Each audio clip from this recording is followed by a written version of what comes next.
நான் சொல்ல போறது பலருக்கு அதிர்ச்சியா இருக்குங்க. ஓரியோ பிஸ்கட்ஸை ஓரங்கட்டிங்கயா அப்படின்னு சொல்லிட்டாங்க சயின்டிஸ்ட். போதையை உண்டாக்குதான் இந்த பிஸ்கட்ஸ்.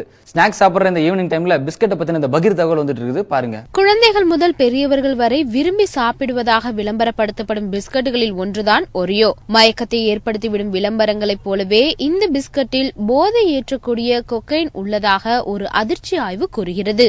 மளிகை வாங்க சென்றால் குவியலாக குழந்தைகளை சீண்டும் வகையில் இந்த பிஸ்கட்டுகள் மார்க்கெட்டில் அளவுக்கு அதிகமாகவே இருக்கிறது. இந்த பிஸ்கட்டை போன்றே பல நிறுவனங்களும் புதிதாக கிரீம் பிஸ்கட்டுகளை அறிமுகப்படுத்தியுள்ளன. ஆனால் ஒரியோ பிஸ்கட்டுகளை சாப்பிடும் குழந்தைகளின் மூளை கொக்கைன் போதைப் பொருளை உண்ட உற்சாகத்தை அடைவதாக அமெரிக்க ஆய்வாளர்கள் கண்டறிந்துள்ளனர். இது தொடர்பாக கனெக்டிகட் கல்லூரியைச் சேர்ந்த அறிவியல் ஆய்வாளர்கள் ஒரியோ பிஸ்கட்டை எலிகளுக்கு சாப்பிட கொடுத்து ஆய்வு மேற்கொண்டனர். அப்போது மூளை செல்களில் கொக்கைன் உட்கொண்டது போன்ற மாற்றம் ஏற்பட்டது. மேலும் ஒரியோ பிஸ்கட்டில் அதிக சர்க்கரையும் அதிக கொழுப்பும் அடங்கியிருப்பதாகவும் ஆய்வாளர்கள் தகவல் தெரிவித்துள்ளனர்.